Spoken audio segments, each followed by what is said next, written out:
पंतप्रधान मोदी राज्यामध्ये प्रचाराचा धडाका उडवणार। महाराष्ट्रामध्ये पंतप्रधान मोदींच्या 18 रॅली असण्याची शक्यता। लोकसभेच्या पहिल्या टप्प्यामध्ये काँग्रेसच्या विदर्भात 3 मोठ्या सभा। भंडारा गोंदिया मतदारसंघामध्ये राहुल गांधी यांची सभा। चंद्रपूरमध्ये प्रियंका गांधी आणि रामटेक मतदारसंघात मल्लिकार्जुन खरगे यांची सभा होणार।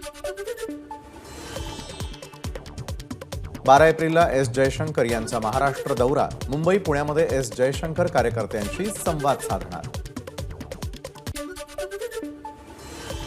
नाशिकमध्ये उद्या इंडिया आघाडीची बैठक। ठाकरे गटाचे उमेदवार राजाभाऊ वाजे यांच्या प्रचाराचं नियोजन करण्यासाठी बैठकीचं आयोजन।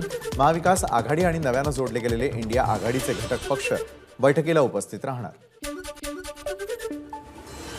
आदित्य ठाकरे उद्या बुलडाणा लोकसभा मतदारसंघाच्या दौऱ्यावर। ठाकरे गटाचे उमेदवार नरेंद्र खेडेकर यांचा उमेदवारी अर्ज भरण्यासाठी उपस्थित राहणार। खोटं बोलून आमचा पक्ष कसा फोडला हे सांगून सहानुभूती मिळवण्याची धडपड सुरू। उद्धव ठाकरेंचं नाव न घेता मंत्री दीपक केसरकरांची टीका।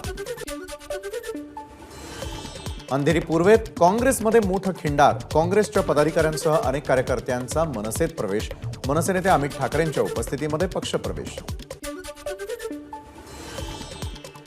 परभणी लोकसभा मतदारसंघासाठी आज 11 उमेदवारांचे 12 अर्ज दाखल। आजपर्यंत 19 उमेदवारांचे 30 अर्ज स्वीकारले तर 98 उमेदवारांना 130 नामनिर्देशन अर्जांचं वितरण। सोलापुरामध्ये आज पुन्हा एकदा तापमानानं गाठला उच्चांक। आजचं तापमान पोहोचलं 42.2 अंशांवर।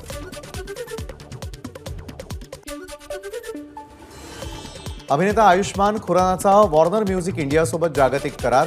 आयुष्मानचा आवाज जागतिक प्रेक्षकांपर्यंत नेण्यासाठी करारावर स्वाक्षरी।